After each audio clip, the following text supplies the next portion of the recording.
perpisahan. Setiap awal pasti ada akhirnya, dan setiap permulaan kisah pasti ada penutupnya.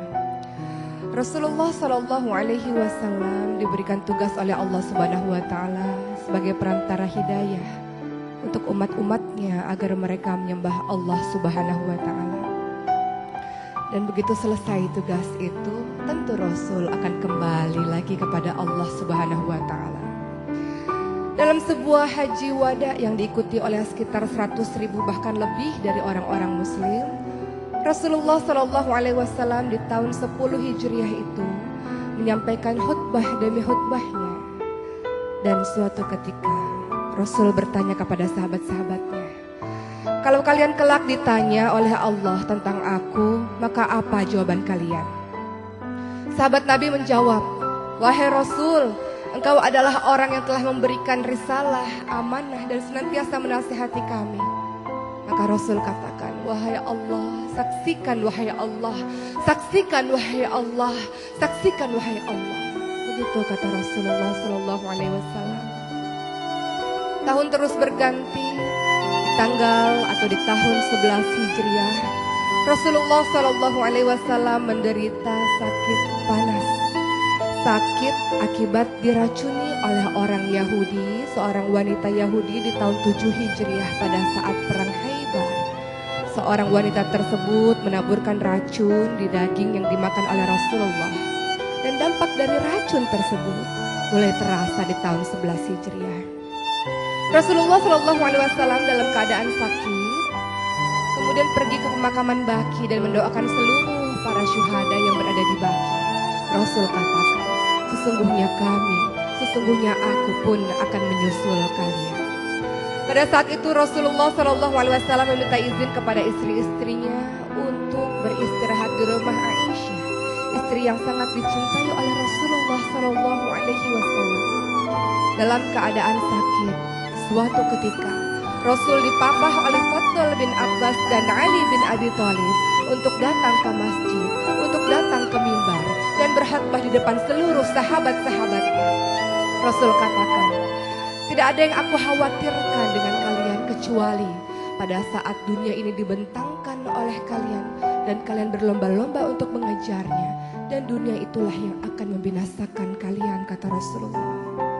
Rasul melanjutkan lagi, seorang hamba Allah diberi pilihan oleh Allah untuk berada terus di muka bumi ini atau kembali kepada Allah dan menatap wajah Allah, dan hamba tersebut memilih untuk kembali kepada Allah Subhanahu wa Ta'ala. Abu Bakar yang mendengar hal tersebut kemudian terseduh-seduh dan menangis, bersimbah air mata, dan ia mengatakan, "Wahai Rasulullah, aku, orang tuaku, ayahku, ibuku, jiwaku, hartaku menjadi tebusan untukmu, wahai Rasulullah." Rasul berusaha menenangkan Abu Bakar dan Rasul katakan, "Tenang Abu Bakar, dan tetaplah berada di tempatmu, wahai Abu Bakar." Seluruh sahabat merasa heran dengan kata-kata dari Abu Bakar dan air mata yang turun dari mata Abu Bakar. Mereka kemudian paham bahwa ternyata itulah isyarat bahwa hari terakhir dari Rasulullah Sallallahu Alaihi Wasallam. Rasul lebih memilih Allah, Rasul lebih memilih memandang wajah Allah dibanding dengan terus berada di muka bumi ini. Maka seluruh sahabat pun menangis di masjid tersebut. Rasulullah dalam keadaan semakin lemah, kemudian dipapah kembali oleh Ali bin Abi Thalib dan Fadl bin Abbas kembali ke rumahnya.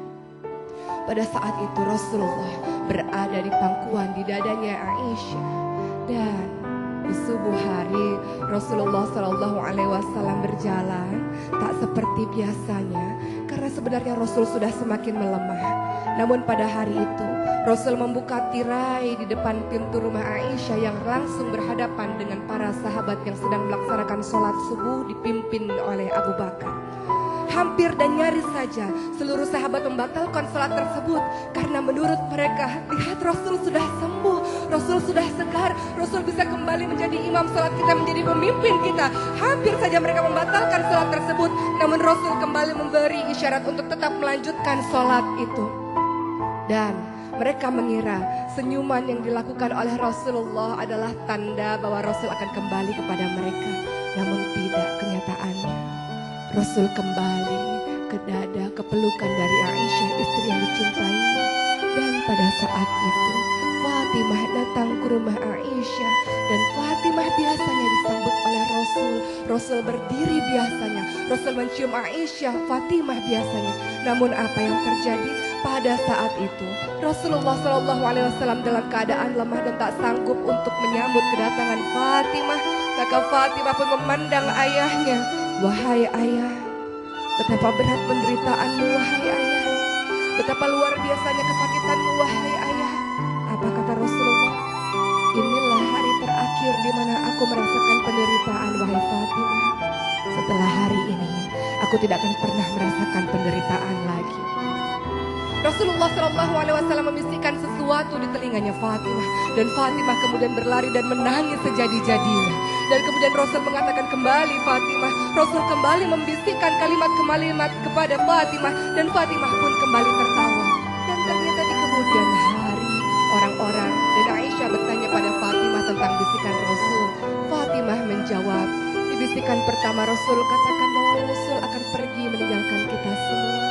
Itu yang membuat aku menangis. Dan di bisikan kedua Rasul mengatakan bahwa aku adalah orang yang paling pertama untuk menyusul ayahku Rasulullah. Dan itulah yang membuatku tertawa.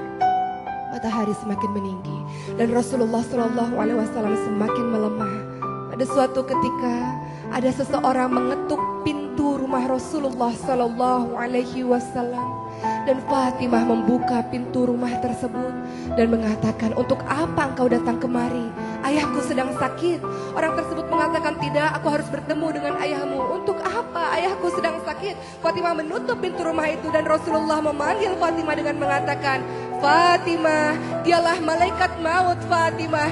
Dialah yang memutuskan kebahagiaan sementara wahai Fatimah. Dia yang akan bertemu denganku wahai Fatimah. Inilah hari terakhirku wahai Fatimah. Dan Fatimah tidak lagi mampu membendung air matanya. Ia paham bahwa ini adalah detik-detik wafatnya Rasulullah SAW. Dalam keadaan lemah, malaikat maut menjumpai Rasulullah SAW. Rasul bertanya, di mana malaikat Jibril? Dan malaikat Jibril pun datang menjumpai Rasulullah. Rasul bertanya, apa hakku di hadapan Allah Subhanahu wa Ta'ala, wahai malaikat Jibril? Malaikat Jibril menjawab bahwa Allah Subhanahu wa Ta'ala telah menantimu di surga, bahwa seluruh malaikat-malaikat telah menantimu di pintu-pintu langit untuk menyambut kedatangan ruhmu wahai kekasih Allah. Dan apa yang dilakukan Rasulullah? Rasul tidak tersenyum. Malaikat Jibril berkata, kenapa kau tidak tersenyum? Aku memikirkan umatku wahai malaikat Jibril. Bagaimana dengan umatku sepeninggalanku? Malaikat Jibril mengatakan, aku pernah mendengarkan Allah berfirman, tidak akan masuk surga kecuali orang-orangmu, umat-umatmu yang masuk surga terlebih dahulu. Maka perlahan-lahan ditariklah ruh dari Rasulullah SAW, dan Rasul mengatakan, betapa dahsyat rasa sakit ini wahai malaikat, betapa dahsyat rasa sakaratul maut ini. Kalau engkau mau wahai Allah, timpakan rasa sakit seluruh umatku terhadapku wahai Allah. Rasulullah SAW memikirkan bagaimana rasa sakit sakaratul maut umatnya. Dan kemudian Rasulullah SAW pun semakin menderita sakit yang sangat parah, seperti dicacah oleh pedang rasa sakaratul maut tersebut. Dan apa yang dilakukan oleh Rasulullah? Rasul mengatakan ingin kembali kepada Allah. Tangannya kemudian ditunjukkan ke atas, la ilaha illallah, la ilaha illallah. Dan itulah akhir hidup dari Rasulullah SAW. Aisyah bingung, Aisyah merasa bersedih. Kemudian ia berlari di depan pintu rumahnya dan mengatakan, Rasulullah telah wafat. Rasulullah hari ini telah meninggalkan kita semua. Seluruh penduduk Madinah kemudian merasakan Madinah seolah-olah gelap. Dan mereka kemudian di antara mereka ada yang pingsan, di antara mereka ada yang bersimbah air mata. Dan apa yang dikatakan oleh Umar bin Khattab, tidak, Rasulullah tidak meninggal, Rasulullah tidak wafat. Rasulullah hanya seperti Nabi Musa alaihissalam yang datang kepada Allah dan kemudian kembali terhadap kita. Rasul tidak meninggalkan kita, kata Umar bin Khattab. Umar bin Khattab mengambil pedangnya dan kemudian mengatakan, siapapun yang mengatakan Rasulullah wafat, siapapun yang mengatakan Rasulullah mati, maka aku penggal kepalanya. Begitu kata Umar. Abu Bakar menenangkan Umar dan mengatakan, Umar duduklah, tenanglah Umar, tenanglah Umar. Namun Namun Umar tidak mau mendengarkan kalimat dari Abu Bakar. Siapapun yang mengatakan Rasul wafat, aku penggal kepalanya, kata Umar. Umar tidak mampu menahan rasa kesedihan yang luar biasa. Umar, orang yang tegas ini, tidak mampu menahan air matanya.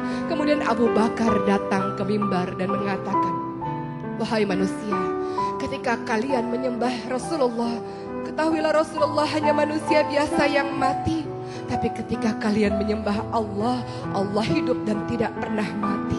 Maka tertunduklah Umar, kemudian tersungkurlah Umar. Dengan bersimbah air mata ia mengatakan, wahai Rasulullah, wahai Rasulullah. Umar baru paham bahwa itulah matinya Rasulullah SAW.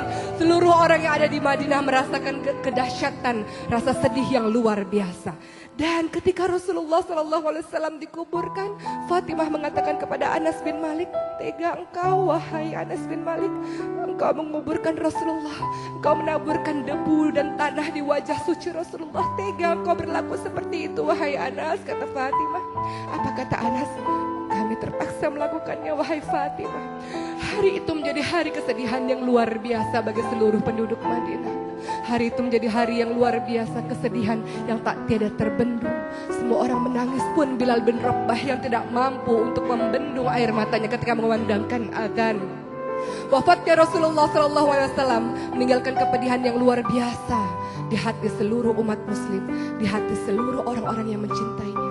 Bagaimanakah dengan kita?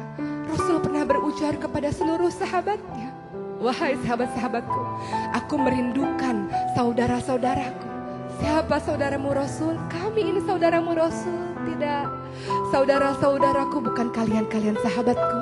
Saudaraku adalah yang tetap beriman kepadaku padahal mereka tidak pernah melihatku. Aku merindukan perjumpaan dengan mereka. Bagaimana dengan kita? Ketika Rasulullah SAW sangat mencintai dan merindukanmu, bagaimana dengan lisanmu? Apakah senantiasa bersalawat kepada Rasul? Bagaimana dengan perbuatanmu? Apakah senantiasa menjalankan sunnah-sunnah Rasulullah? Bagi kita yang mengaku cinta terhadap Rasulullah, tenang, kita akan kembali bertemu dengan Rasulullah, karena Rasul senantiasa menunggu kita di telaganya Allah, di syurganya Allah. Rasul merindukan kita, mencintai kita, dan Rasul berharap kita mengikuti semua sunnah-sunnahnya agar kita bisa kembali kepada orang yang paling kita cintai, siapa? Rasulullah SAW. Mudah-mudahan kisah ini membuat kita mencintai dan lebih merindui Rasulullah. Dan ingat, setiap perpisahan di muka bumi ini akan ada pertemuan yang abadi kelak, di mana di syurganya Allah. Jangan ada air mata, kita kembali bersama Rasulullah, bertemu dengannya di syurganya, insya Allah. Wahai pecinta Rasulullah, mudah-mudahan menjadikan hikmah, insya Allah.